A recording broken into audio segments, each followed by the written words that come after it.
As-salamu Aleikum, hope you're doing well, inshallah. I thought with all the injustice and oppression that we have been seeing, it would be a good time to talk about activism in Islam, inshallah, as reminders to us and encouragement to us of how to carry ourselves as Muslims and how activism plays a role in Islam from an Islamic perspective.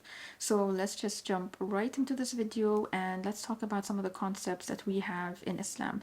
We have a concept of qada hawa'ij al-nas, fulfilling the needs of people. This covers charity, serving others, and so on. That is really deeply rooted in Islam.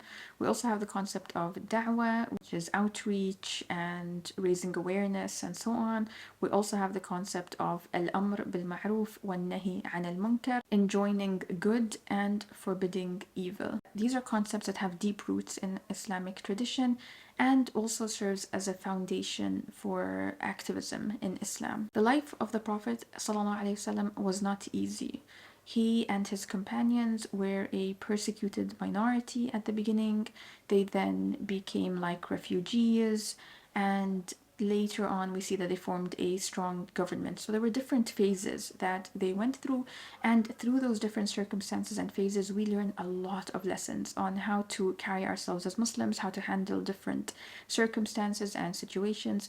We also have different stories about previous prophets mentioned in the Quran, and we see different circumstances that they went through as well and how they carried themselves as well. For example, some ruled large kingdoms like Sulaiman and Dawood alayhim salam, and some lived most of their lives like refugees, like Musa alayhi salam and Ibrahim alayhi salam. So we have different situations, different stories, different lessons that we can pull from these different stories in the Quran that can really serve as powerful reminders for us and serve also as powerful encouragement for us, whatever circumstance is going on. When we talk about activism specifically, it can take place in different forms. Someone might be volunteering to distribute aid. Someone might be raising awareness. Someone might be educating others. Someone might be raising funds for a specific cause. Someone might be boycotting certain things. Someone might be protesting. Someone might be calling representatives or other forms of expression that are permitted by law. Okay, now that we covered a little bit of intro and background, let's take a look at some hadith and Quran reminders, inshallah, as a refresher, as a reminder, as an encouragement for us. Number one, our intentions. We have a popular hadith that tells us the importance of intentions. Indeed, actions are by their intentions, and each person will have that which he intended. It is important that our action falls under pleasing Allah, justice, doing the right thing, doing good. If we are going to join an event that is being held, we are going for the right reasons, right? We are not going just because the food is going to be good at that event or they're going to serve really good tea at that event. We are going with the right reasons, inshallah. So it's really important as a foundation to have the right intention. Number two, remind yourself of Allah and keep that connection with Allah and that trust in Allah. If we look at the story of Prophet Musa alayhi salam, we see that he experienced fear multiple times. Here are some examples of some verses and some situations. But what do we also see? That he was connected to Allah. He had faith in Allah. He relied on Allah. And his connection with Allah got stronger and stronger to the point that we see later in his story that he and his companions are being chased by Fir'aun and his army. And what happens? Musa alayhi salam and his companions pretty much reach a dead end. They reach the sea. Fir'aun and his army are behind them. There's nowhere else for them to go. Logically looking at the situation, it looked like a dead end. So of course his companions thought it was a dead end, right? And what did they say? His companions said, we have this in the Quran. They said, indeed, we are going to be overtaken. That's it. We've reached a dead end. They're going to get us. We're going to be overtaken. And that's it. This is the end of us because there's nowhere else to go. Musa alayhi salam's trust in Allah was so strong that even in that moment that looked impossible, he said, no, indeed with me is my Lord. He will guide me. It was as simple as that to him. And what happens? A miracle happens in front of them. The sea parts, Musa alayhi salam and his companions are saved, and it is Fir'aun who drowns and is overtaken. So the situation looked so impossible, yet Musa alayhi salam's trust in Allah was still so strong. And it's a reminder to us also that there are situations where we may be looking at the situation and say, this is a dead end. There is no way out of this. But trust Allah. You don't know when and how His victory and His aid will come. So it's a reminder for us to keep that connection with Allah and keep trusting Allah. Number 3, we have a hadith that says, the Prophet ﷺ says, whoever of you sees evil, let him change it with his hand. If he is not able to do so, then let him change it with his tongue. At least vocalize, at least use your tongue to speak up, to raise awareness. If he is not able to do that, then with his heart, and that is the weakest of faith. So this hadith reminds us to stand up and do something about evil that we are seeing or injustice that we are seeing. Take action, right?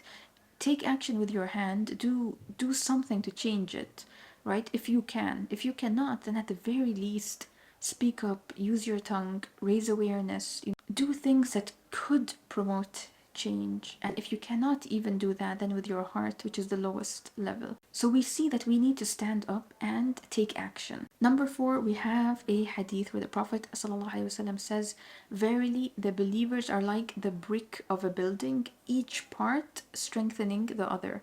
And the Prophet clasped his fingers together, reminding us that we need to stand together and support each other and uplift each other, right? We shouldn't be tearing each other down and causing scattering to happen, right? This is the time where we should come together and be like bricks to each other, helping and uplifting each other, inshallah, because together we will be stronger than if we were criticizing others or putting others down for their efforts and so on, and being like scattered bricks that form nothing. So it's a reminder to work together. Our last reminder is to put in effort no matter how small it is. We have this hadith where the Prophet ﷺ says, observe moderation, and if you fail to observe it perfectly, try to do as much as you can. And be happy, for none would be able to get into paradise because of his deeds alone.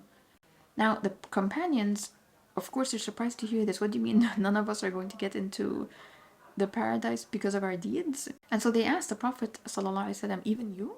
And he said, not even I, but Allah wraps me in His mercy. And bear in mind that the deed loved most by Allah is one which is done constantly, even though it is small. This hadith is not meant to discourage us and make us feel disappointed from doing good deeds. This hadith is a reminder to us that we are responsible for the effort and not the outcome. What does this mean? Sometimes we might be focused on the outcome, and what happens when we are focused just on the outcome? We end up taking a step back. What does this mean? We tell ourselves things like, what good is it if I contribute to this fundraiser? It's such a small amount that is not going to make a difference.